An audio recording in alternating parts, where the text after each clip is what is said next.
nang tagi oiringai kanasu urude pangsida nang tabu yenglingai inakta leiringai awat pa leiramde aingda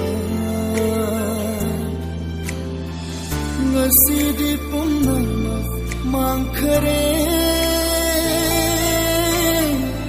aigidi kanasu